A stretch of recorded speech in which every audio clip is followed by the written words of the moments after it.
Hi అండి. ఎలా ఉన్నారు? అందరూ బాగున్నారా? నేను కూడా చాలా బాగున్నానండి. మీరందరూ కూడా చాలా చాలా బాగుండాలని ఆ దేవుడినైతే మనస్ఫూర్తిగా కోరుకుంటున్నాను. నేనిప్పుడు చేస్తున్న వీడియో ఏమో సంకష్టహర చతుర్థి పూజదండి.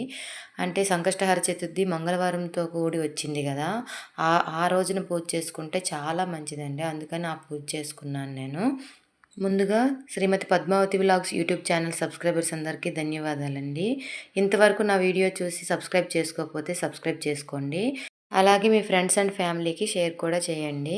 వీడియోలోకైతే వెళ్ళిపోదాము. ప్రతి నెలలో పౌర్ణమి వెళ్ళిన 4గో రోజుకి ఈ సంకష్టహర చతుర్థి పూజ అయితే వస్తుంది. నేనైతే 3 సార్లు చేసుకుంటానని మొక్కుకున్నాను. అంటే 3 నెలలు వస్తాయి కదా! నెలకొకటి వస్తుంది కదా! అలా 3 నెలలు చేసుకుంటానని మొక్కుకున్నాననమాట. ఈ పూజని 3 నెలలనే కాదు 12 నెలలు చేసుకోవచ్చు. సంవత్సరం మొత్తం చేసుకోవచ్చు. సంవత్సరంలో 12 నెలలు 12 పూజలొస్తాయి. 12 పూజలు చేసుకోవచ్చు. కానీ ముందుగా మొదలుపెడితే మాత్రం అంటే ఇప్పటి వరకు ఈ పూజ చెయ్యని వాళ్ళు ముందుగా మొదలుపెడితే మాత్రం మంగళవారంతో కూడిన సంకష్టహర చతుర్థి వ్రతం చేసుకుంటే చాలా మంచిది. చాలా అంటే చాలా మంచిది. ఆ రోజుతో కూడిన పూజ అయితే చాలా మంచిదంట. నేనైతే ఆ మంగళవారం కోసమే వెయిట్ చేశాననమాట ఇన్ని రోజులు. ఆ మంగళవారం వచ్చిన తర్వాత ఆ మంగళవారంతో కూడిన ఈ సంకష్టహార చతుర్థి పూజ నేనైతే చేసేసుకున్నాననమాట. ఈ శ్రావణ మాసంలోనే వచ్చింది కాబట్టి నాకు ఇంకా హ్యాపీ అనిపించింది. అయితే ఈ పూజని నేను ఎలా చేసుకున్నానంటే సంకష్టహర చతుర్థి రోజు ఉదయాన్నే 4కి లేచి మనం స్నానం చేసే నీటిలో నల్ల నువ్వులు కొంచెం వేసుకొని తలస్నానం చేసుకోవాలన్నమాట. తలస్నానం చేసుకున్నాక పూజా గదికి వచ్చి పూజా గదిలో పూజకి మనం మామూలుగా రోజు ఎలా చేసుకుంటామో అలా పూజకి అన్నీ సిద్ధం చేసుకొని ఆ తర్వాత ఒక రెడ్ క్లాత్ తీసుకోవాలన్నమాట. వినాయకునికి ఎదురుంగా రెడ్ క్లాత్ పరుచుకొని దానిలో పసుపు కుంకుమ వేసి మన దోశలతో 3 దోశలు బియ్యం వేసుకోవాలన్నమాట. అందులో ఆ బియ్యం వేసుకున్నాక తమలపాకులు 2 చెక్కలు 2 ఇంకా రూ. 11 ఇంకా 2 ఎండు ఖర్జూరాలు కూడా వేసుకోవాలి. అలా అన్నీ వేసుకొని ముడుపైతే కట్టుకోవాలన్నమాట. ముడుపు కట్టుకొని మనం సంకల్పం చెప్పుకోవాలంటే ఏదో ఒక కోరిక కోరుకొని ముడుపు కట్టుకొని వినాయకుడి ముందు పెట్టుకోవాలన్నమాట. అలా వినాయకుడి ముందు పెట్టుకొని వినాయకుడి ముందు పూజ చేసుకోవాలి పొద్దున్నే. అంటే నార్మల్‌గా మనం ఎలా చేసుకుంటామో అలాగా మళ్ళీ స్వామికి ఇలా చెప్పుకోవాలన్నమాట. నేను ఈరోజు నీ పూజ చేసుకోవాలనుకుంటున్నాను స్వామి.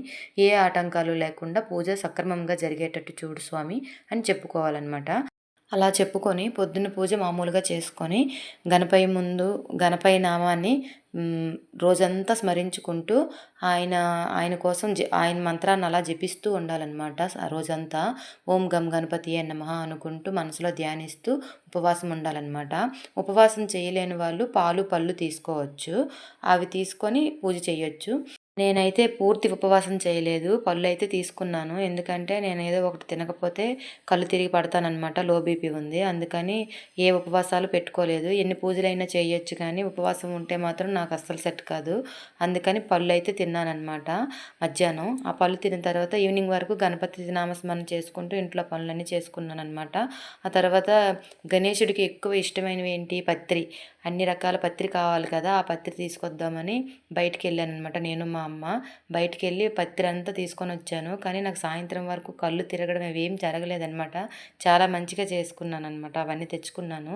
నేను ఉపవాసం ఉన్న రోజు బయటికెళ్తే నాకు తలనొప్పి, కాళ్ళు నొప్పులు అన్నీ వస్తాయి. కానీ ఆ రోజు కొంచెం పళ్ళు తిన్నాను కదా! అరటిపళ్ళు ఒక 2 తిన్నాను.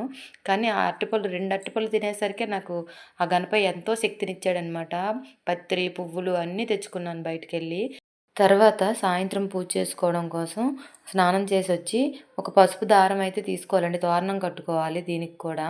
అంటే ఒక 5 పోగులు గానీ, 9 పోగులు గానీ చేసుకొని దానికి ఒక చామంతి పువ్వు కట్టుకొని మన చేతికి కట్టుకోవాలనమాట పూజ చేసే ముందు. అది కట్టుకున్నాక మనం పొద్దున్న ముడుపు కట్టాం కదా బియ్యాన్ని, ఆ ముడిపే సాయంత్రం గణపయ్య దగ్గరికెళ్ళి దండం పెట్టుకొని ఆ ముడుపు తీసి బయటికి తీసి దాన్ని ఓపెన్ చేసి అందులో ఉన్న తాంబూలం మనమంతా పక్కకు తీసుకొని ఆ బియ్యం ఉంటాయి కదా! ఆ బియ్యాన్ని కడిగేసుకోవాలనమాట. కొన్ని కడిగేసుకొని పరమాన్నం చేసుకోవాలి. ఇంకొంచెమేమో కడిగి క్లాత్‌తో తుడిచి ఆరబెట్టుకొని ఆ బియ్యాన్ని రవ్వలాగా పొడి చేసుకోవాలనమాట మిక్సీ పట్టి. ఆ రవ్వతో మనం కుడుములు చేసుకోవాలనమాట గణపయ్యకి. 21 కుడుములు. ఆయనకి 21 అంటే ఇష్టం కదా చాలా. అందుకని నేను 21 కుడుములైతే చేసుకున్నాననమాట. పరమాన్నం ఎలాగో చేశాను బెల్లం పరమాన్నం. ఆ తర్వాత ఆయనకిష్టమైన వడపప్పు, చలివిడి కూడా పెట్టాననమాట. వడపప్పు చలిమిడి కూడా పెట్టిన తర్వాత నేను ఇలా దేవుడికి అన్నీ రెడీ చేసుకున్నాను. ఒక పీట వేసుకొని, పీట మీద తెల్లని క్లాత్ పరుచుకొని, కొంచెం బియ్యం వేసుకొని, దానిపైన నా దగ్గర వినాయకుడు మూర్తి ఉంది. అదే విగ్రహము. అది పెట్టుకున్నాననమాట. ఆ పక్కనే కలశం కూడా పెట్టుకున్నాను. కలశం పెట్టుకుంటే మంచిదేనండి. దానివల్ల ఏం తప్పు లేదు. కలశం అలవాటు ఉంది కదా మనకి. ఎలాగో వరలక్ష్మి వ్రతంలో పెట్టుకుంటున్నాం కదా! అలా అని నేను ఇలా అనమాట కలశం పెట్టుకున్నాను. కలశం పెట్టుకొని ఇలా అయితే పూజ చేసుకున్నాను. అన్నీ రెడీ చేసుకొని షోడశోపచారాల పూజ ముందైతే పసుపు గణపతికి షోడశోపచారాల పూజ అయితే చేసేసాను. ఆ తర్వాత గణేశుడికి ఏకవింశతి పత్రాలతోని అదే 21 పత్రాలు కదా! ఆ పత్రాలతోని అలాగే మర్చిపోయానండి గరిక కూడా తీసుకొచ్చాను. గరిక ఎక్కువ ఇష్టం కదా ఆయనకి. ఆ గరికతో కూడా పూజ చేశానండి. అన్నీ తెచ్చి ఆయనకి ఆ రోజైతే చాలా నిష్టగా మంచిగా చేసుకున్నాను. ఫస్ట్ టైం చేసుకున్నా సరే చాలా బాగా చేసుకున్నాను. పసుపు గణపతికి పూజ అయిపోయిన తర్వాత ఆ విఘ్నేశ్వరుడు విగ్రహం ఉంది కదా! దానికే నేను అన్నీ చేసుకున్నానండి. ఆ విగ్రహానికే నేను అన్నీ చేసుకున్నాను. ఆల్రెడీ ముందు పొద్దున్న ఫోటోకైతే పూజ చేసుకున్నాను కదా! ఆ ఫోటో అయితే ఆ మూలకుంది. మందిరంలో ఉంది. అది బయటికి తీయలేదు. ఎదురుంగానే ఉంది కదా అని. నా దగ్గర వెండి విగ్రహం కూడా ఉంది. ఆ వెండి విగ్రహానికి కూడా అంటే చిన్నదే అది. ఆ విగ్రహానికి కూడా నేను జలంతో అభిషేకం చేసుకొని తర్వాత పంచామృతాలతో అభిషేకం అయితే చేసుకున్నాను. అభిషేకం అయిన తర్వాత ఆ విగ్రహానికి కూడా పసుపు, కుంకుమ గంధం బొట్టు పెట్టి, కుంకుమ బొట్టు పెట్టి అతనికి కూడా పూజ చేసుకున్నాననమాట. ఆ పూజ అయిపోయిన తర్వాత ఈ కలశానికే నేను వస్త్రం వేసుకున్నాను. గణపయ్య విగ్రహానికి కూడా వేశాను. లోపలుంది కనిపించట్లేదు మీకు. అది వెండి కలర్‌లో ఉంటదండి ఆ విగ్రహం. అది పెట్టేసాననమాట. పత్రి అంతా వేసేసరికి కనిపించలేదనమాట. వీడియో ఏమో సరిగ్గా తీయలేదండి. మా పాపకి చెప్పాను, "తీస్తే తీయు, లేకపోతే లేదు నీ ఇష్టం. నేనైతే పూజ చేసుకుంటున్నానని" చెప్పి చేసుకున్నాను. పసుపు గణపతితో పాటు గౌరమ్మను కూడా పూజ చేయాలండి. నేను పసుపు గణపతిని చేసినప్పుడే ఆ పక్కనే గౌరమ్మను కూడా పసుపుతో చేసుకున్నాననమాట. ఆ గౌరమ్మకే పూజ కూడా చేసుకున్నాను.